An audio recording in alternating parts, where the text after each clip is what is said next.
1ನೇ ಕ್ಲಾಸಿಂದ ನನ್ನ ಅಪ್ಪ ಅಮ್ಮನ ಆಸೆ ಅದು ಸ್ಟೇಟಿಗೆ ಫಸ್ಟ್ ಬರಬೇಕು ಅಂತ ಇವತ್ತು ಈಡೇರಿದೆ. ಅದೇ ಇಷ್ಟಪಟ್ಟು ಕಲಿಬೇಕಷ್ಟೇ, ಕಷ್ಟಪಟ್ಟು ಮಾಡ್ಬೋದು, ಯಾವ್ದನ್ನ ಇಷ್ಟಪಟ್ಟು ಮಾಡ್ಬೇಕು. ಸ್ವಲ್ಪ ಓದಿದ್ರು ಸಹ ಪ್ರತಿದಿನ ಓದ್ಬೇಕು. ನನಗೆ ಎಕ್ಸಾಮ್ ಆದ್ಮೇಲೆ 620 ಅಬವ್ ಅಂತ ಒಂದು ಹೋಪ್ಸ್ ಇತ್ತು. ಯಾಕಂದ್ರೆ ಕೆಲವು ಎಕ್ಸಾಮ್ ಅಲ್ಲಿ ಹ್ಯಾಂಡ್ ರೈಟಿಂಗ್ ಪ್ರಾಬ್ಲಮ್ ಇರ್ಬೋದು ಅಥವಾ ಸಣ್ಣ ಪುಟ್ಟ ಸ್ಪೆಲ್ಲಿಂಗ್ ಮಿಸ್ಟೇಕ್ಸ್ ಇರ್ಬೋದು. ಹೀಗೆ ಸ್ವಲ್ಪ ಅಂದ್ರೆ ನರ್ವಸ್ನೆಸ್ ಇದ್ದಿತ್ತು ರಿಸಲ್ಟ್ ಬಗ್ಗೆ. ಬಟ್ ಇವತ್ತು ಫಸ್ಟಿಗೆ ನನ್ನ ಅಪ್ಪ ಕಾಲ್ ಮಾಡಿ ಹೇಳಿದ್ರು 625 ಬಂತು ಅಂತ. ಆವಾಗ್ಲೂ ಸಹ ನಂಬಲಿಕ್ಕೆ ಆಗ್ಲಿಲ್ಲ. ಪದೇ ಪದೇ ಕೇಳ್ತಿದ್ದೆ, ಇಲ್ಲ ನಾನು ಅಮ್ಮನ ಸಹ ಬೈತದ್ದು ಯಾಕೆ ಕೇಳ್ತೀವಿ ಅಂತ. ಬಟ್ ಫೈನಲಿ 625 ಅಂತ ಗೊತ್ತಾದ್ಮೇಲೆ ತುಂಬಾ ಖುಷಿ ಆಯ್ತು. ಮನೆಯವರೆಲ್ಲ ಕಾಲ್ ಮಾಡಿದ್ರು, ಮನೆಯಲ್ಲಿ ತುಂಬಾ ಸಪೋರ್ಟ್ ಮಾಡಿದ್ರು. ನಾನು ಓದುವಾಗೆಲ್ಲ ಅದೇ ಕೆಲವೊಮ್ಮೆ ನರ್ವಸ್ ಆಗಿತ್ತು, ಸ್ಟ್ರೆಸ್ಫುಲ್ ಆಗಿದ್ದು ಉಂಟು. ಎಸ್ಪೆಷಲಿ ನನಗೆ ಹ್ಯಾಂಡ್ ರೈಟಿಂಗ್ ಬಗ್ಗೆ ತುಂಬಾ ಒಂದು ಪ್ರಾಬ್ಲಮ್ ಇದ್ದು. ನನಗೆ 7ನೇ ಕ್ಲಾಸಿಂದ ಸಪೋರ್ಟ್ ಮಾಡಿದ್ದು ನನ್ನ ಕನ್ನಡ ಟೀಚರ್ ವೈಶಾಲಿ ಟೀಚರ್ ಅವರು ತುಂಬಾ ಸಪೋರ್ಟ್ ಮಾಡಿದ್ರು 7ನೇ ಕ್ಲಾಸಿಂದ. ಅವಾಗ ಹೇಳುವಾಗೆಲ್ಲ ನನಗೆ ಸ್ವಲ್ಪ ಯಾಕೆ ಹೇಳ್ತಾರೆ ಕಿರಿಕಿರಿ ಆಗುತ್ತೆ ಅಂತ ಅನ್ಸ್ತಿತ್ತು ಹ್ಯಾಂಡ್ ರೈಟಿಂಗ್ ಬಗ್ಗೆ. ಈಗ ರಿಯಲೈಸ್ ಆಗ್ತಿದೆ ಎಷ್ಟು ಅಂದ್ರೆ ಇಂಪಾರ್ಟೆನ್ಸ್ ಉಂಟು ಅಂತ. ಮತ್ತೆ ನಾನು ಒಮ್ಮೆ ನನ್ನ ಶಮಿತಾ ಕೇಳಿದ್ರು ಒಮ್ಮೆ ಎಷ್ಟು 625 ತೆಗಿತೆ ಅಂತ. ಅವಾಗ ನಾನು ಹೇಳಿದೆ, ಇಲ್ಲ ಮ್ಯಾಮ್ 625 ಇಲ್ಲ, ಸ್ಟೇಟ್ ರ್ಯಾಂಕ್ ಒಂದು ಬೇಕಾದ್ರೆ ಕೊಡ್ತೇನೆ, 625 ಕಷ್ಟ ಅಂತ. ಅವರು ಸಹ ಇಮೋಷನಲಿ ತುಂಬಾ ಸಪೋರ್ಟ್ ಮಾಡೋರು. ಯಾವಾಗ್ಲೂ ಹೇಳೋರು, ನಿನ್ ಕೈಲಿ ಆಗುತ್ತೆ, ದೇವರು ಕೊಡ್ತಾನೆ, ನೀನ್ ಹಾಡಕ್ ಮಾಡಿದ್ಯಾ.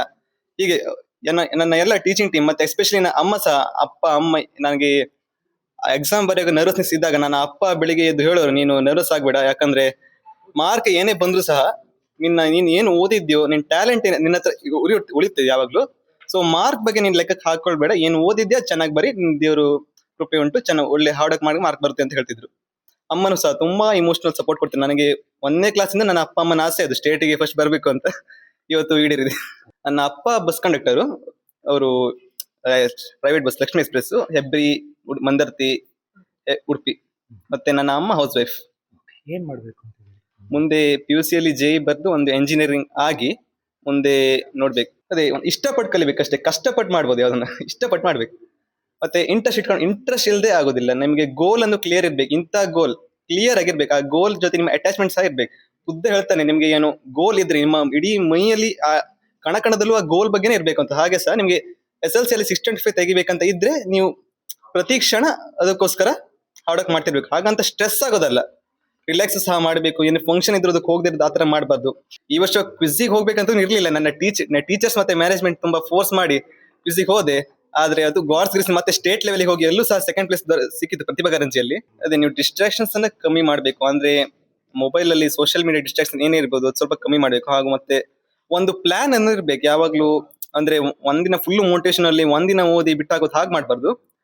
ಸ್ವಲ್ಪ ಓದಿದ್ರು ಸಹ ಪ್ರತಿದಿನ ಓದ್ಬೇಕು. ಹೇಗೆ ಈಗ ಕ್ರಿಕೆಟ್ ಅಲ್ಲಿ ಹೇಗೆ ಉಂಟಲ್ಲ, ಈಗ ಫಸ್ಟ್ ಬಂದ ಬ್ಯಾಟ್ಸ್ಮನ್ ತುಂಬಾ ಬಾಲ್ ಆಡಿದ ನಂತರ ಲಾಸ್ಟ್ ಅವನು ಹೇಗೆ ಆಡೋಕೆ ಈಸಿ ಆಗ್ತಾ ಹೋಗುತ್ತೋ, ಹಾಗೆ ಸಹ ಯಾವುದೇ ಎಕ್ಸಾಮ್ ನೀವು ಮೊದ್ಲಿಂದನೂ ಓದ್ಕೊಂತ ಬಂದ್ರೆ ಲಾಸ್ಟ್ ಎಕ್ಸಾಮ್ ಅಲ್ಲಿ ಈಸಿ ಆಗುತ್ತೆ. ಆದ್ರೆ ಲಾಸ್ಟ್ 1 ವಾರ ಇರುವಾಗ ಓದ್ತೇನೆ ಅಂತ ಮಾಡಿದ್ರೆ ಬಹಳ ಕಷ್ಟ ಆಗುತ್ತೆ.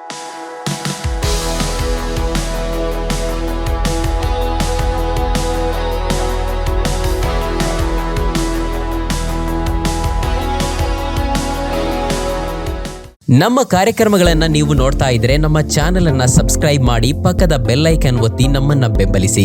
ಹಾಗೆ ನಮ್ಮ ಕಾರ್ಯಕ್ರಮಗಳನ್ನ ಲೈಕ್ ಮಾಡಿ, ಕಮೆಂಟ್ ಮಾಡಿ, ಅದನ್ನ ಬೇರೆಯವರಿಗೂ ವಾಟ್ಸ್ಆಪ್ ಮೂಲಕ ಶೇರ್ ಮಾಡಿ.